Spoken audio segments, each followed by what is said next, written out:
Welcome to Heian Haven. I'm Dawn. Today we're discussing Chapter 10 of the Tale of Genji, Sakaki. We'll start with our usual summary for shared context. It was almost time for the departure of the High Priestess of Ise. Her mother, the Rokujo lady, after receiving cold treatment from Genji, was determined to accompany her young daughter to Ise. On the 7th day of the 9th month, Genji visits the lady at the temporary shrine. His protestations come to naught, and he is unable to change her mind, so he sends clothing and gifts for her and her attendants on their journey to Ise. In the 10th month, the retired emperor became seriously ill. Emperor Suzaku, and later the heir apparent, visit him. The Kokiden consort, unable to make up her mind to visit, misses her opportunity as the retired emperor passes away quietly. The court went into mourning and became unsettled, wondering how the shallow, spiteful Minister of the Right and Empress Mother would influence things. Genji considers taking vows, but refrains on account of the heir apparent and Murasaki. After the 49 days of initial mourning, Fujitsubo returns to her family's Sanjo residence. The new year arrives with no festivities as the court is still in mourning. Oborozukyo, the Lady of the Misty Moon, is promoted from Mistress of the Wardrobe to Principal Handmaid, and is moved to the Kokiden. Her sister, the Empress Mother, has given up that space and now resides in the Umetsubo. The former Kokiden consort, now the Imperial Mother, was no longer constrained and enacted her will on the court. Those of Fujitsubo, Genji, and the Minister of the Left's households were denied promotions. Meanwhile, Murasaki's good fortune was the talk of the court. Princess Asagao is chosen to be the new Kamo priestess, but Genji maintains their correspondence. Genji and Oborozukyo continue their relationship. Having withdrawn from the palace, Fujitsubo relies on Genji to look after the heir apparent, but she also avoids Genji, aware that their affair could come to light. Somehow, Genji sneaks into her home and pleads his case. Fujitsubo becomes ill, and Genji is stuffed in a small room where he hides through the day as priests are called to pray for Fujitsubo. In the evening, he sneaks back beyond her curtains and again presses his case. After a night of Fujitsubo keeping him at bay, and with much urging, Genji slinks away at dawn. He then locks himself away, and Fujitsubo decides the only solution is to renounce their title and take religious vows, deciding to visit the heir apparent one last time as Empress. Genji endeavored to punish Fujitsubo for what he considered her cruelty by not visiting the heir apparent until she acknowledged him. He takes a sojourn to a temple north of the capital, corresponding with Murasaki and Princess Asagao, and once again considers taking vows.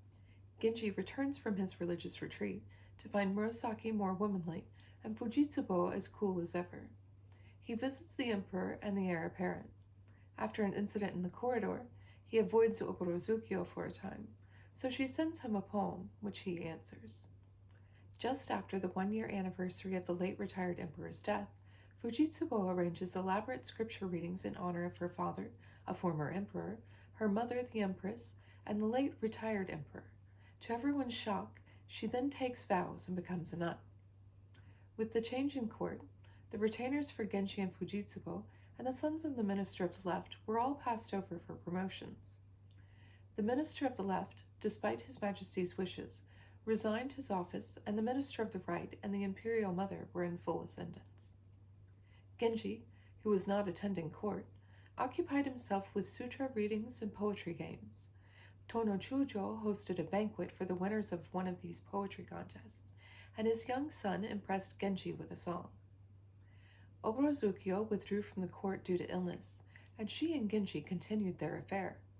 A storm kept Genji too late, and they were discovered by her father, the Minister of the Right, who immediately told the Imperial Mother of the affair and Genji's relationship with Princess Asagao, the Kamo priestess. The Imperial Mother was incensed and began plotting Genji's downfall. The Minister of the Right regretted having said anything. Let's start with the title, Sakaki. All our translators, with the exception of Tyler, reference the religious significance of the Sakaki in their titles. Suematsu uses divine tree, Waley and Seidensticker the sacred tree, and Washburn fuses Tyler's the green branch with the rest as a branch of sacred evergreen. A branch of Sakaki is used twice in this chapter to convey letters to women. We move through more than a full year in this chapter. The first standout seasonal reference comes in a description of the landscape as Genji is visiting the Rokujo lady at the Field Palace, a temporary shrine. Waley translates, "The shrill voices of many insects blended with the mournful fluting of the wind in the pines." Both of these sounds, insect song and wind through the pines, are distinctly tied to autumn and morning. Seidensticker in the same scene gives us a desolate image saying the autumn flowers were gone, and speaks of wintry tangles. Tyler's translation is almost lyrical. The autumn flowers were dying. Among the breaks of withering sedge, insect cries were faint and few, and through the wind's sad sighing among the pines there reached him at times the sound of instruments. This visit occurs on the 7th day of the 9th month, modernly mid-October, the 9th month being the last month of fall. In this chapter full of mourning, it is reinforced that fall is a melancholy season. In the second autumn of the chapter, while Genji is in retreat at the temple, we're treated to the usual descriptions of chrysanthemums and falling leaves of various tints. The scene also provides us with poetic reference to a waka from the Kokinshu that we will explore in our next Waka Wednesday. In a footnote from Tyler we read, "Autumn leaves are reddened by cold dews and rains, tears, so that especially bright leaves evoke intense, unhappy love. Genji thinks of Fujitsubo." And this would be why he sends a branch of these leaves to her, and why she puts the leaves out of sight. After the retired emperor's death, the court is in mourning and no celebrations for the new year occur. But this chapter gives us another new year, and the second comes with the usual festivities, mumming, dancing, poetry contests and banquets, and the parading of the blue roans on the 7th day.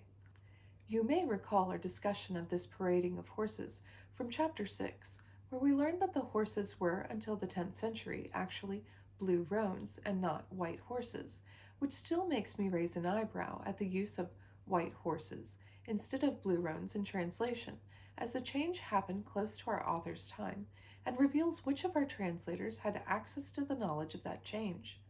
Remember that our story is historical fiction, and it is set back from Murasaki Shikibu's time by a century or so. The horses would have been blue roans. This detail would have solidified the previous era in the minds of the Heian nobles reading and listening to these stories, and shows off our author's knowledge. In this chapter, and indeed others, Genji is recognized by his distinct fragrance. In a footnote from Waley, we learn that princes used rich scents forbidden to commoners.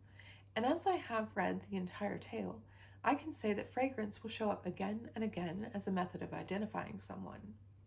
Speaking of scents, once Fujitsubo has taken vows, we're told that there is the smell of kurobo, and footnotes reveal that this is a dark incense made with sandalwood and cloves, among other things.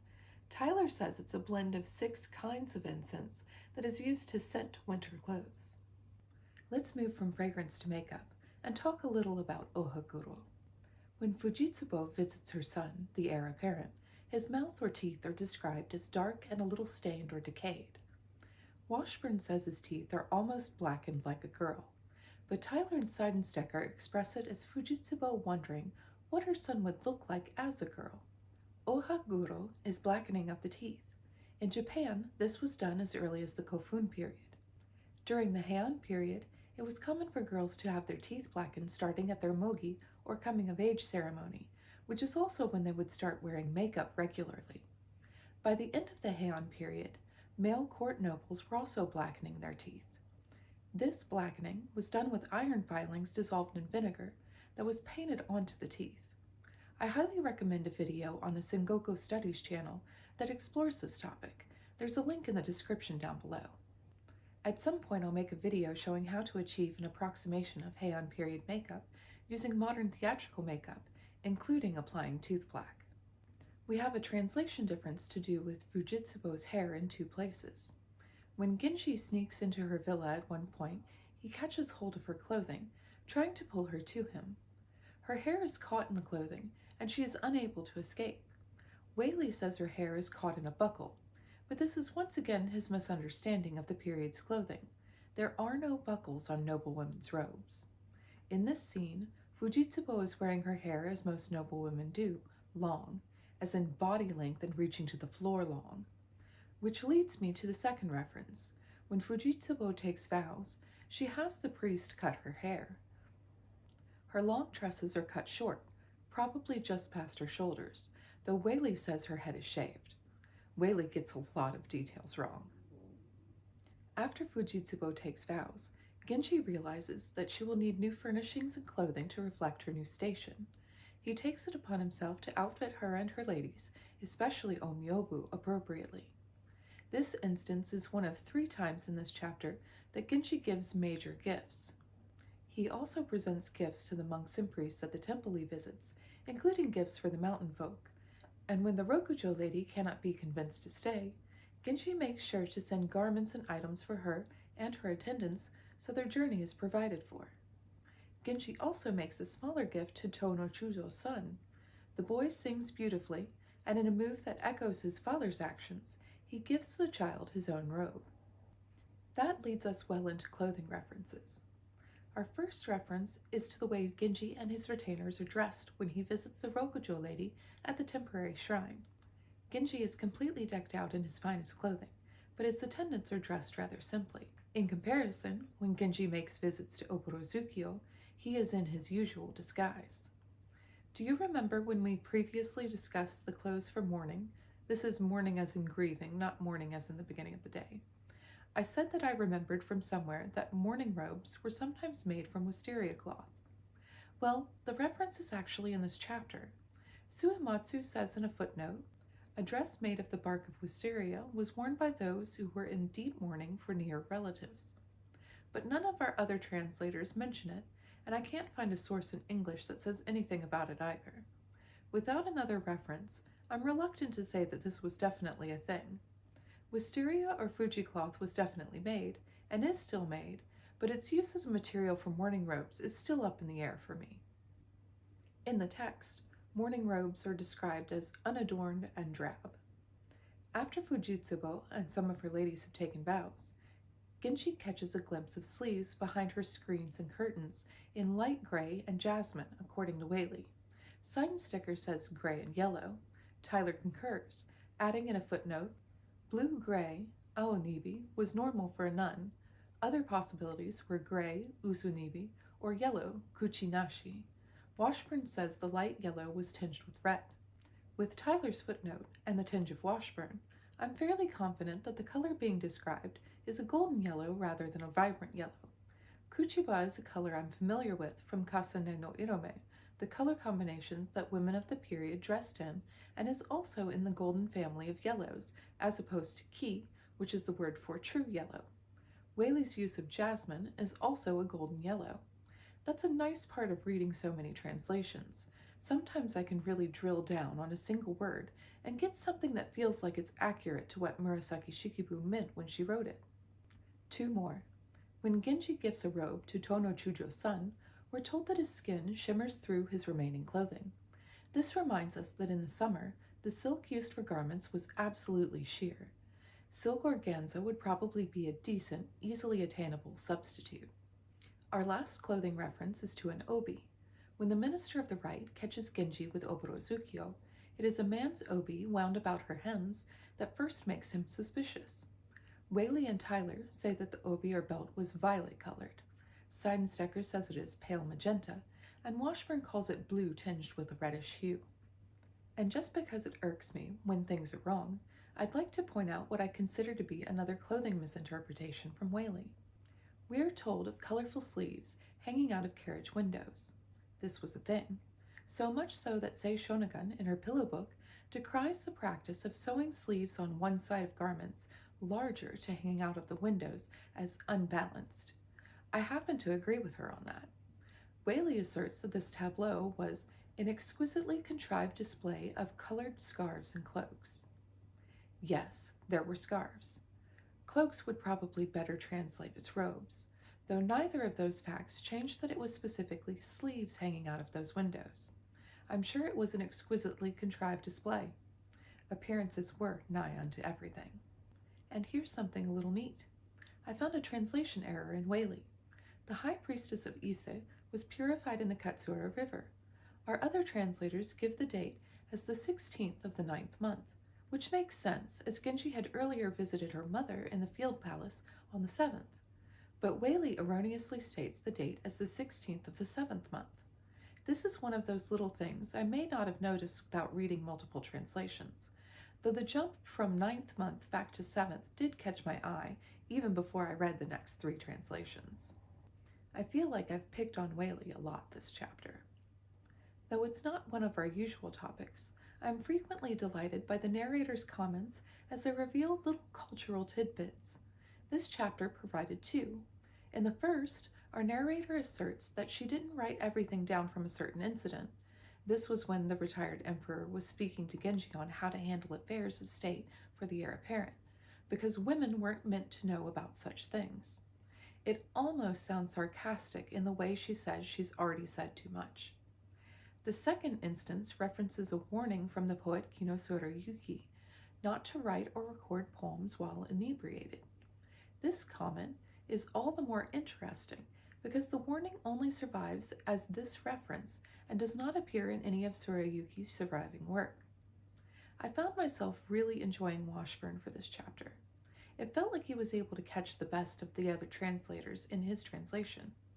That probably stems from how much I liked his chapter title. But lest you be concerned, Tyler is still my favorite, and I still feel that I learned the most from his translation.